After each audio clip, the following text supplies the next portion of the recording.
Bapak Ibu Saudara, ada sebuah gereja induk di Jakarta yang ingin membuka pos jemaat di satu daerah tertentu. Ada beberapa keluarga yang awalnya sering mengadakan satu persekutuan dari satu rumah ke rumah yang lain secara bergantian di daerah itu. Nah, salah satu keluarga kemudian bersedia menawarkan rumahnya untuk dipakai sebagai tempat ibadah. Ya, hampir saja kejadian buat hari Kamis yang akan datang, saya minta Pak Wanto di rumahnya. Kita mau mengadakan ibadah untuk kebaktian malam Getsemani. Tapi rupanya nggak jadi karena gereja Brazil bersedia cancel. Tidak dilakukan acara di hari Kamis, jadi kita tetap bisa adakan hari Kamis di tempat ini. Nah, saudara, karena tempatnya cukup luas, akhir dibuka pos pelayanan jemaat, mengadakan kebaktian di setiap hari Minggu di rumahnya itu. Beberapa tahun kemudian, jemaat ini bertumbuh. Rumah itu tidak sanggup, tidak memadai menampung jemaat. Lalu atas kebersamaan, kesepakatan bersama, disewalah satu gedung yang lebih memadai, lebih luas untuk bisa mengadakan ibadah pada setiap hari Minggu.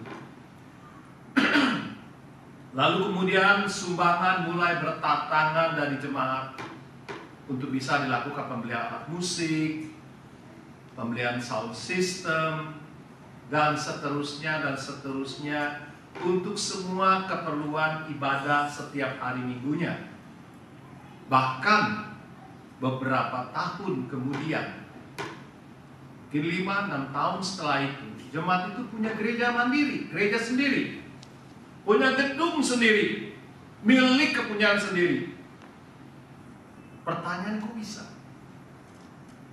Mengapa gereja ini bisa bertumbuh dengan begitu pesatnya? Saudara, ada satu rahasia, yaitu jemaat yang di gereja ini punya hati yang peka mendengar suara Tuhan, hati yang taat akan perintah Tuhan, dan punya kemurahan hati untuk memberi yang terbaik bagi Tuhan. Kenapa? Karena mereka tahu Tuhan memerlukan. The Lord needs it. Melalui pembacaan Alkitab yang sudah kita dengarkan tadi, ada dua hal yang cukup penting yang kita bisa terapkan dalam hidup kita sehari lepas hari. Pertama adalah kita punya kepekaan untuk mendengar suara Tuhan. Kita juga punya hati yang mau taat akan perintah Tuhan. Nah, bagaimana reaksi kita, respons kita? Ketika suatu kali kita mendengar Tuhan meminta sesuatu untuk kita lakukan, tetapi itu berpotensi untuk membuat kita jadi malu, berpotensi membuat reputasi kita, harga kita, diri kita jadi turun, jadi rusak. Dan sesungguhnya itulah yang dialami oleh para murid pada saat itu. Karena Yesus meminta mereka pergi ke satu tempat untuk mengambil keledai dari seseorang yang mereka nggak kenal, dan juga tidak mengenal mereka, sama-sama nggak saling kenal. Tentu saja harusnya mereka keberatan, karena itu artinya punya potensi diteriakin maling, ya. Kenapa? Karena mereka disuruh oleh Tuhan Yesus ngambil seekor keledai yang akan dipakai oleh Tuhan Yesus. Ambil gitu aja, nggak bayar apa, ambil. Saudara, apakah perkataan Tuhan memerlukannya? Itu pasti bisa menjamin kalau mereka tidak dituduh sebagai pencuri keledai. Bagaimana kalau sampai pas mereka lagi ngambil gitu ya, lagi melepaskan tali kekang keledai itu, ketahuan. Lalu ada suara, ngapain lu di sini? Ngambil keledai gue. Terus dijawab, Tuhan memerlukannya. Siapa lu? Jangan juga sok kenal sama gue deh. Maling gitu ya. Terakhir gue dikebukin sekampung, saudara. Akan tetapi ketika disuruh, itu nggak pakai pikir-pikir panjang, nggak pakai menganalisa, nggak ada simpoa itu rugi untung, nggak ada. Kenapa? Karena hati mereka peka mendengar suara Tuhan. Karena hati mereka taat perintah Tuhan. Itu sebabnya mereka maju terus. Mereka melakukan tugas mereka untuk melakukan apa yang Tuhan mau. Untuk menolong apa yang Tuhan kehendaki bagi mereka lakukan. Nah, kepekaan untuk mendengar suara Tuhan dan hati yang taat melakukannya membuat para murid tidak ada argumentasi, tidak tanya-tanya dengan Yesus. Mereka cuma taat perintah Yesus. Dan apa yang mereka khawatirkan di dalam pikiran mereka, dalam benak mereka, itu terjadi, saudara. Ketika pemilik keledai melihat para murid sedang melepaskan tali kekang, tali tambat keledai itu, mereka tanya, apa maksud kalian nih melepaskan keledai ini? Nyolong? Nah, gitu aja, nggak tanya gitu ya. Kamu mau nyolong ya gitu. Tapi murid ini menjawab seperti ajakan Tuhan. Tuhan memerlukannya. Begitu mendengar Tuhan memerlukannya, penjelasan dari para murid, respon dari para pemilik keledai ini seperti apa? Markus mencatat, maka orang-orang itu membiarkan mereka, nggak menanyai mereka, enggak menghambat mereka, membiarkan mereka. Apa yang terjadi sebenarnya? Apa yang sesungguhnya terjadi, saudara? Ketika para murid dengar suara Tuhan, peka kepada Tuhan, taat perintah Tuhan, yang bekerja siapa? Roh Kudus. Selebihnya itu Roh Kudus yang memimpin langkah mereka. Mereka nggak berjalan sendiri. Ada Roh Tuhan yang menyertai mereka. Semua berjalan lancar, tidak ada hambatan berarti. Bahkan pemilik keledai tidak mempersoalkan, tidak argumentasi, tidak tanya-tanya. Begitu mendengar perkataan dari para murid, Tuhan memerlukannya. Zip, udah nggak ada lagi pertanyaan. Sesuai di dalam budaya istiadat bangsa Yahudi, ada satu ketentuan hukum yang tidak tertulis memang, yaitu mengharuskan warganya memberi apa aja yang diminta oleh rajanya. Rakyat nggak boleh komplain, kesal atau marah apabila ada seorang raja meminta sesuatu dari mereka. Seharusnya mereka malah jadi bangga, karena sekian begitu banyak penduduk rakyat, hanya orang-orang tertentu yang dipilih oleh raja dan dimintai sesuatu dari raja. Dan hanya orang-orang tertentu itu saja yang menerima penghormatan dari sang raja untuk melaksanakan perintah atau permintaan dari sang raja. Pada masa saat ini, saudara, ada banyak orang Kristen yang sudah tidak peka lagi mendengar suara Tuhan. Tuhan memang berbicara. Tuhan sedang memerlukannya. Aku sedang memerlukannya. Saudara, pertanyaan mengapa mereka nggak peka, saudara? Bukan yang nggak dengerin. Mereka bukan tidak mendengar, tapi mereka nggak mau dengerin. Ya, saya kemarin ngomong sama Pak Pohan, Pak, kuping saya rada kurang dengar sekarang sebelah kiri. Saya bukan yang nggak mau dengar, saya nggak mau dengerin. Langsung ditembak. Itu pengertiannya udah beda, bukan nggak denger, nggak mau dengerin. Nah, apa bedanya, saudara? Nggak dengar sama nggak mau dengerin. Kalau nggak dengar, memang nggak dengar, saudara. Jadi nggak tahu karena nggak dengar. Tapi kalau nggak mau dengerin, udah dengar tapi nggak mau taatin, itu maksudnya nggak mau dengerin. Jadi sesuai kasih Tuhan, orang Kristen banyak yang seperti itu. Dia tidak lagi peka, tidak lagi mau dengerin suara Tuhan. Kenapa? Karena konsep pemikiran. Tuhan perlu. Ya aku tahu lah Tuhan perlu. Tapi saya perlu lagi, lebih perlu lagi. Minta orang lain aja. Mereka cuek, mereka tidak menghiraukan suara Tuhan. Itu kemarin waktu saya latihan, saya suka perhatiin jemaat, saudara. Lagi ngapain, saya suka perhatiin, saya selidikin, saya berpikir, saudara. Makanya saya melihat Pak Sugiono lagi utik-utik di laptop. Bentar-bentar dia lihat watch. Bentar-bentar dia lihat jam. Nah, kita tanya sekarang, kenapa tuh Pak ngeliat jam? Memang jam Bapak mati? Nggak jalan, nggak work jamnya. Kenapa lihat jam? Hah? Ngaku dosa deh sekarang di depan orang nih, depan Tuhan juga. Kenapa Pak lihat jam? Saya yakin dia tuh lagi ditunggu di rumah. Sama Bella, sama Magda, sama Matthew. Mungkin lagi ada janji atau apa. Dia ini udah, kalau sekali nggak apa-apa, saudara. Kalau udah sering kali lihat jam, pasti ada something wrong. Makanya saya suka melihat jemaat. Kalau jemaatnya lagi begini-begini, wah saya tahu. Kemarin nggak tidur semalaman. Kebanyakan nonton YouTube. Jadi saya perhatiin satu-satu, saudara. Ya. Jadi kalau saudara ini bilang lagi berdoa nggak mempan ya sama saya tahu saudara lagi nonton apa kemarin sampai ngantuk. Ya. Jadi sesuai dikasih Tuhan, banyak orang yang perlu pengorbanan. Saya yakin Pak Sugi itu berkorban banyak ketika dia bilang aku mau datang.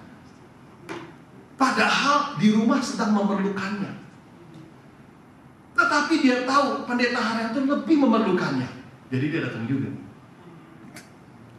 Karena memang perlu supaya itu nggak terjadi chaos waktu kita ada pada waktu hari Kamis dan hari Jumat. Mesti ada yang operate dong data projector. Laptop saya ke TV, sambungannya gimana? Kamu mesti berlatih dengan baik. Gitu. Tapi banyak orang saudara yang cuek karena dia pikir gini. Tuhan perlu, saya lebih perlu lagi. Keluarga saya lebih perlu lagi. Minta orang lain aja. Istri saya udah ngomel-ngomel, tahu nggak? Kebanyakan latihan di gereja, pusing. Tuh. Jadi suara istri membutuhkan dia lebih penting daripada suara Tuhan membutuhkan dia. Ngasih perpuluhan ke gereja, lu jangan gila. Ngasih perpuluhan ke gereja, lu pikirin anak bini lu susah. Jadi suara anak bini lebih kenceng daripada persembahan. Nggak usah lah. Pendeta Haryanto nggak terima bayaran hibah, nggak perlu, gereja nggak peduli. Ya Susi ya. Jadi mendingan sendiri ya, bebas. Dia mau nyolok ke sono alasannya. Padahal nggak nyambung. Jadi maksudnya Bapak Ibu Saudara, seringkali kita nggak peka. Kenapa? Karena suara di sekitar kita lebih besar dan kita lebih peka mendengar suara itu daripada suara Tuhan. Akhirnya kita cuek, kita tidak lagi peduli dengan suara Tuhan. Dan mereka nggak ngerti, saudara. Sebetulnya Tuhan nggak minta sesuatu dari seseorang yang dia nggak punya. Tuhan nggak pernah meminta sesuatu kalau kita nggak punya. Dan Tuhan juga tidak pernah meminta dan tidak kembali lagi. Ini kita sering kali lupa. Di sini banyak orang tidak mengerti atau sengaja atau nggak sengaja melupakan kalimat berikutnya dari perkataan Tuhan. Tuhan memerlukannya, titik, tapi ada sambung kalimat baru. Ia akan segera mengembalikannya ke sini. Ini lupa. Banyak orang skip kata-kata ini. Ia akan segera mengembalikannya ke sini. Artinya, God never owe you something. He will pay you back. Kita seringkali nggak ingat ini. You forget about this. Tuhan akan kembalikan apa yang sudah Dia minta dari kita. Lupa kita ini, saudara. Yang kedua adalah murah hati untuk memberi. Pemilik keledai tidak mengenal para murid. Namun pemilik keledai menyerahkan kepada murid-murid setelah mendengar kata-kata ini. Tuhan memerlukannya. No explanation whatsoever. Just say, the Lord needs it. That's enough. Berapa banyak kita yang bertanya, buat apa? Minta duit. Buat apa? Beli apa? Nggak ada yang lebih murah. Kenapa mesti kasih segitu? Kebanyakan. Komennya banyak, ngasihnya belum. Sering kali begitu, saudara. Kalau gereja sedang membutuhkan apa, misi sedang membutuhkan apa, minta dulu. Aduh, syaratnya macam-macam mintanya, saudara. Belum juga ngasih, nanya udah banyak. Ini murid-murid cuma ngomong, Tuhan memerlukan ini. Si pemilik keledai itu langsung kasih. Dan ini keledai itu mahal loh harganya. Kalau mobil sekarang kayak Alphard begitu loh, saudara. Kayak mobil saya gitu. Mahal harganya. Tahun lama aja harganya udah puluhan ribu. Apalagi tahun baru bisa ratusan ribu. Itu kayak gitu. Naik dongki, naik Alphard, saudara. Jadi Bapak Ibu saudara, bukan barang murah itu dongki pada waktu itu. Tapi dikasih aja tuh, gak tanya-tanya. No questions. Dalam hidup kita ini, kita harus memaknai pemberian persembahan itu. Membantu pelayanan, membantu misi gereja. Itu harus ada tangan yang ikut berpartisipasi. Tangan yang masuk ke kantong. Perlu itu. Tangannya masuk banyak. Kalau perlu dari sini, dari sini, dari sini, masuk ini. Tuhan butuh itu. Dan hal itu terjadi pada kita. Tuhan memerlukan sesuatu dari kita. Dan karena itu kita harus punya kemurahan hati untuk memberi untuk Tuhan. Kita harus percaya Tuhan itu tahu segala sesuatu.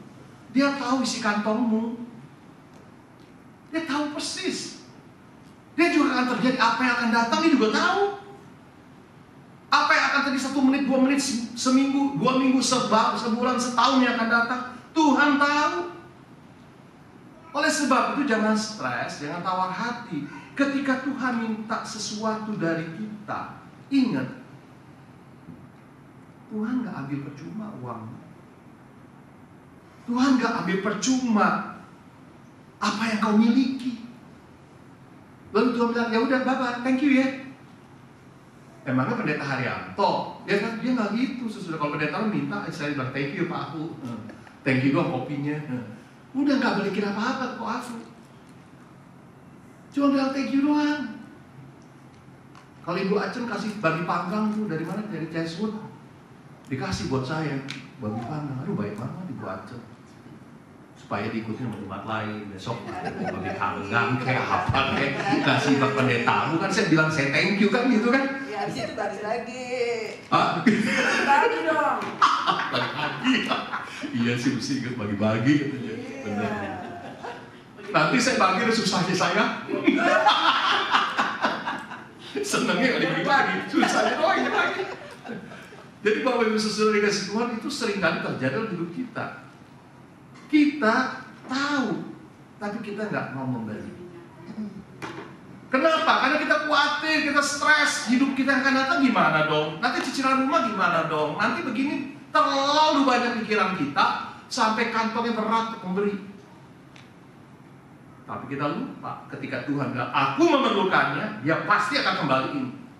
Bahkan dia kembalikan berlipat kali ganda. You don't know. You never know that until you try it. Bapak Ibu Saudara kasih Tuhan, ketika memberi itu emang kadang sakit. Ketika saat kita memberi itu, apalagi kita lagi butuh, keputusan untuk memberi itu gak gampang. Tetapi saudara, itu yang harus kita lakukan karena kita tahu Tuhan gak pernah mengambil percuma. Bahkan Tuhan berkuasa melipat kali gandakan apa yang pernah diambil dari kita. Ada percakapan dari petani, seorang petani dengan bambu-bambu miliknya yang tumbuh di pekarangan kebun rumahnya ketika ada satu musim kering melanda. "Bambu, aku butuh pertolonganmu," kata Pak petani. Lalu dijawab, "Sedapat mungkin aku mau tolong kamu, Pak petani."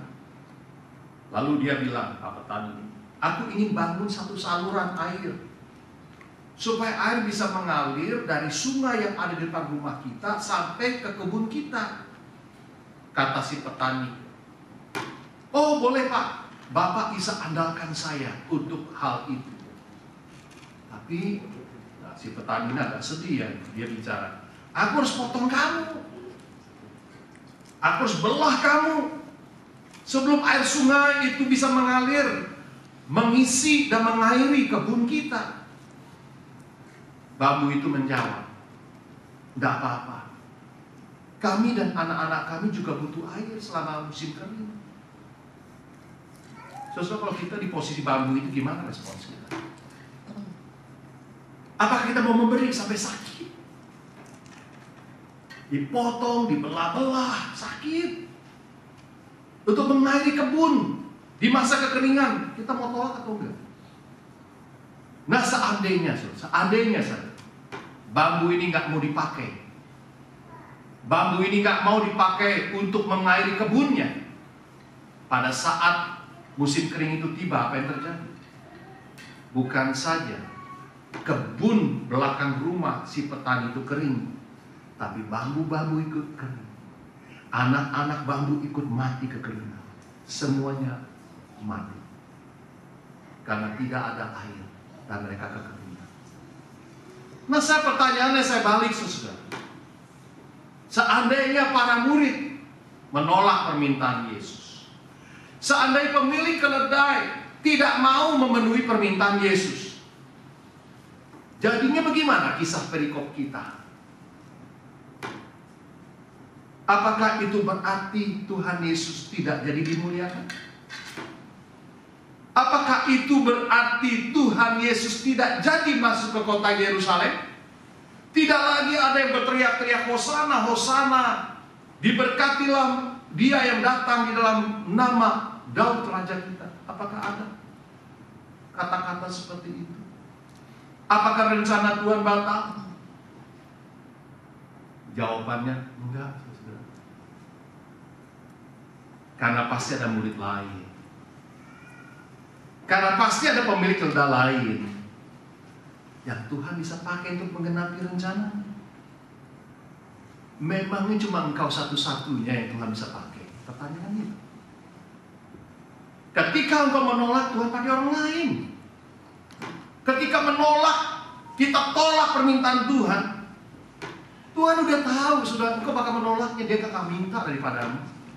Dia tahu ada orang lain bakal dipakai Tuhan, bukan engkau. Jadi saudara, yang rugi bukan Tuhan.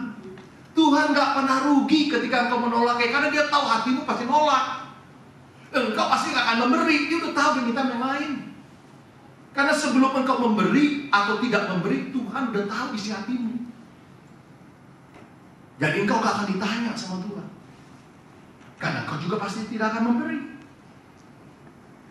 Ketika kita tolak permintaan Tuhan, penolakan itu tidak akan membatalkan rencana Tuhan. Tuhan bisa pakai yang lain, orang lain untuk menggenapi rencananya.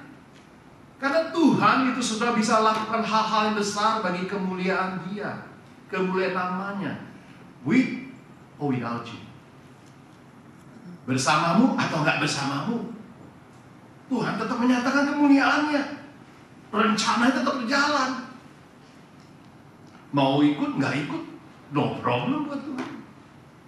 Rancangan besar Tuhan menyatakan kemuliaan dalam dunia ini tidak akan pernah diubah oleh respon saudara mau atau tidak mau. Yang mungkin berubah, tokohnya yang berubah, orang-orang yang berubah. Dalam rencana yang besar itu ternyata tidak ada nama Matius, Markus, Lukas, Yohanes. Yang ada Roy Chun, Seliwanto, Herman Sujaya. Matius, Markus, Lukas, Yohanes kan ada namanya ditulis Alkitab. Karena mereka awalnya memang nggak mau. Jadi Bapak Ibu Saudara dikasih Tuhan, jangan kau berbesar kepala kalau pikir, oh Tuhan memerlukan hebat dong gue. Emangnya tanpa kamu atau nggak tanpa kamu rencana Tuhan batal? No. Rencana Tuhan tetap berjalan. Pertanyaannya bagaimana dengan gereja di sini? Pertanyaannya cukup tajam nih hari ini. Siapa orang-orang di jemaat ini yang rela berikan waktu? Tenaganya, hartanya, pengorbanannya, sampai sakit untuk keperluan Tuhan, untuk rancangan Tuhan yang besar, menyatakan kemuliaannya di GGIC. Who knows GGIC the next 5 years? Who knows GGIC the next 10 years? You never know. Maybe you not yet. It doesn't mean God stopped His ways. With you or without you, God's plan will be continued. Yes. Ini penting Bapak Ibu Saudara, kasih Tuhan. Engkau, pekerjaan-pekerjaanmu itulah bagian pekerjaan Tuhan. Ada Roh Kudus yang menuntun kita. Roh Kudus yang bekerja di situ. Bukan karenamu gereja ini jadi besar, tapi ada Roh Tuhan di dalam gereja ini yang menuntun dan memimpin kita. Berbahagialah engkau yang masih terus ada di sini the next 10 years. Karena engkau akan melihat kemuliaan Tuhan yang besar. Saya berikan contoh Jemaat Makedonia 2 Korintus 8 ayat 3 sampai 5. Jemaat Makedonia memberikan teladan dalam memberikan persembahan. Mereka tidak memberi dari kelimpahan mereka. Tidak memberi dari kelimpahan. Tetapi mereka tetap kaya dalam kemurahan. Walaupun selagi dicobai. Memberi dengan rasa sakit. Bahkan mereka memberi melampaui kemampuan mereka. Beyond of their capacity. Dengan memberikan lebih banyak daripada yang diharapkan. Pertama-tama kepada Allah. Juga kemudian kepada rasul-rasul. Makanya dicatat dalam Kisah Para Rasul. Dalam 2 Korintus 1. Kenapa? Karena mereka punya hati. Hati yang peka mendengar suara Tuhan. Hati yang taat kepada Tuhan. Hati yang rela mau memberi kepada Tuhan. Dan itu dicatat. Sehingga nama Tuhan dipermuliakan. Berita Injil terus diperluaskan. Banyak di antara kita yang hidup dengan berlimpah berkat dari Tuhan. Baik waktu, harta kekayaan yang kita kumpulkan, talenta yang Tuhan berikan. Tetapi apakah saat Tuhan berkata, aku memerlukannya, mau gak kita memberi? Mau gak kita memberikan apa yang Tuhan minta dari kita? Ada satu kisah nyata seorang korban perang dari Amerika. Seorang tentara veteran perang Vietnam. Dia menjadi cacat, tidak punya tangan kiri lagi karena kena ledakan bom. Ada seorang anak muda yang sangat simpati. Dia bertanya kepada Pak tentara ini, Pak, pasti sulit rasanya jika hari ini Bapak sudah kehilangan tangan kiri Bapak karena akibat perang Vietnam dulu. Si tentara itu merespons, anak muda, saya tidak kehilangan tangan kiri saya. Saya memberikan tangan kiri saya untuk negara. Ini prinsip para pejuang negara. Saya rela memberi, bahkan saya rela mati demi negara saya. Bagaimana dengan para pejuang iman? Saudara dan saya pejuang iman. Seharusnya bukan respon kita sama seperti tentara veteran ini.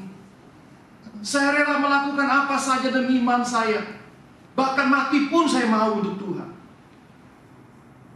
Tetapi mari kita renungkan teks hari ini, saudara, teks Alkitab kita. Seringkali saudara yang kita hadapi itu hal-hal yang sangat sederhana. Lebih sederhana daripada harus mati membela Yesus, kehilangan nyawa demi Yesus. Yang sering kali Tuhan minta dari kita bukanlah apa yang kita nggak punya. Bukan memberikan nyawa kita, Tapi apa yang ada pada kita, yang sekarang kita punya nih, yang ada sekarang ini, yang bisa dipakai untuk kemuliaannya namanya. Dan ini lebih luas konsepnya dari sekedar uang persembahan yang sebentar kita masukkan di kantong kolektor tiap-tiap minggu. Yang Tuhan mau itu segenap hati kita, daya kita, pikiran, tenaga, hidup kita. Termasuk yang hal-hal yang sangat sederhana, yang mungkin nggak penting atau kurang berharga atau nggak kita perhatikan. Contohnya catatan kecil yang mungkin selama ini meleset dari perhatian kita. Markus 11 ayat 7. Lalu mereka membawa keledai itu kepada Yesus. Tadi di movie. Sebentar, just only 2 seconds. Di movie itu mengalasinya dengan pakaian mereka, kemudian Yesus naik ke atas keledai itu. Orang seringkali nggak lihat, karena mungkin nggak terlalu penting. Mengalasi keledai itu dengan pakaian mereka.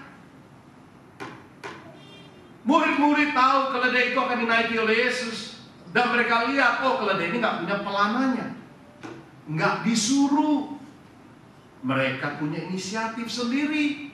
Pakaian yang mereka pakai, mereka lepas.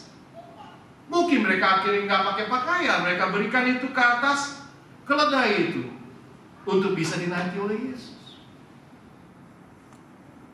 Sebuah kesadaran sesudah para murid melakukan yang kecil, mungkin kurang dianggap berharga, sepele mungkin.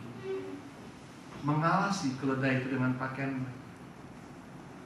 Begitu pula dengan orang banyak. Ketika mereka melihat Yesus memasuki Yerusalem, nggak ada yang ngatur, nggak ada yang komando, nggak kayak demo-demo, saudara. Kalau demo tuh ada yang ngatur kan, dibayar kan untuk demo kan, ini nggak ada. Markus 11 ayat 8. Banyak orang yang menghamparkan pakaiannya di jalan. Ada pula yang menyebarkan ranting-ranting hijau yang mereka ambil dari ladang. Ada yang ngatur? Nggak ada. Ada yang komando? Nggak ada. Jadi apa yang mereka melakukan? Ketika mereka melihat Yesus, kondisi jalan mungkin becek, kondisi jalan mungkin berbatu-batu, nggak mulus jalan raya hari itu. Lalu apa yang mereka lakukan? Cuma buka baju, langsung lempar, spontan lempar di jalan itu, saudara. Ada yang potong-potong ranting, sebarkan di jalan itu. Oh saudara, nggak perlu mikir panjang, nggak perlu berunding sama istri di rumah. Ini boleh nggak ya? Ini baju saya kasih, telat, orang lain duluan, saudara. Engkau baru telepon-teleponan atau pulang ke rumah, WA sama kekasihmu, pacarmu, suamimu, istrimu. Orang lain udah kerjain, telat kau. Orang lain sudah lemparkan itu. Yang dibutuhkan bukan usaha yang berat, kerelaan doang. Ketika ada suyen bawah itu yang besar-besar untuk mau makan kita, nggak perlu berunding dulu, tanya dulu siapa yang mengangkat, siapa ini berunding. Ayo kita berunding rapat dulu untuk ngangkat itu berat-berat dari suyen. Nggak perlu, Bapak Ibu. Langsung aja angkat.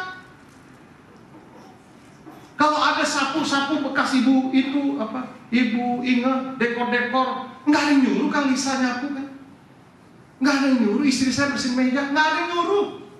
Kita semua mengerjakan dengan sukacita karena kita melakukan untuk Yesus. Saudara mengerti itu? Ada yang suruh cuci piring, istri saya selalu cuci piring, saya lihat. Bersihin meja, nggak ada yang nyuruh. Karena kita melakukan dengan kasih di hati kita, karena kita untuk Yesus. Tidak perlu berunding, yang perlu cuma kerelaan untuk memberi. Motong ranting, menyebarkan di jalan, nggak perlu skill, nggak perlu sampai menjadi MBA untuk potong kayu, saudara, potong ranting. Yang diperlukan cuma hati, butuh usaha, rela, cari ranting, potong ranting, sebarkan di jalan supaya Yesus bisa lewati itu. Bagaimana dengan kita? Apa yang kita bisa lakukan habis untuk Tuhan? Apa yang kita bisa kerjakan untuk Tuhan? Seharusnya banyak yang bisa kita lakukan untuk kemuliaan Tuhan. Contoh, hari Kamis ada acara malam Getsemani. Nggak butuh usaha banyak, cuma butuh waktu. Datang. Nggak perlu siapkan macam-macam. Sudah ada orang yang menyiapkan. Saudara cuma datang untuk menikmati berkat Tuhan. Itu aja. Dan itu membawa kemuliaan bagi nama Tuhan. Hari Jumat enggak perlu usaha apa-apa, cuma datang. Ikutin perjamuan kudus. Hari Minggu, Easter cuma perlu datang bawa teman. Hari Jumat bawa teman, hari Kamis bawa teman. Ajak doang, mau pergi, nggak pergi, urusan dia. Is it true? Timo? I just spoke with you, Timo. Sorry, Timo, maybe I can't pick you up. But can you come by yourself? And you said, okay, I'm coming. Even though bicycle. You ride a bike? How long it takes? Altogether like half an hour. Half an hour. It takes effort to come here by bike. Setengah jam naik bicycle untuk datang, balik lagi setengah jam. Perhatikan saudara, butuh usaha, iya. Datang di kebaktian ngomongnya di kanan hati, ini bahasa Arab semua.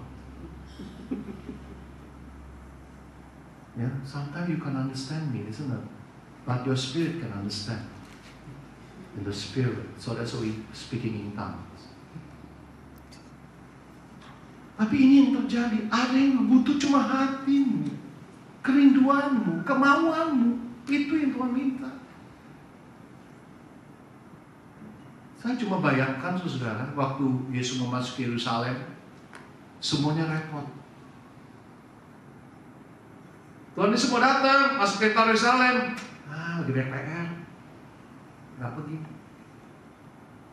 Tuhan Yesus mau datang, kerjaan banyak tuh, di ladang masih banyak tuh, rumput mesti dicabut segala macam. Tuhan Yesus mau datang, pacarku mau datang ke rumah. Dan berbagai alasannya. Waktu Tuhan Yesus naik keledai, memasuki kota Yerusalem, sepi. Nggak ada orang. Yang ada cuma murid-muridnya doang.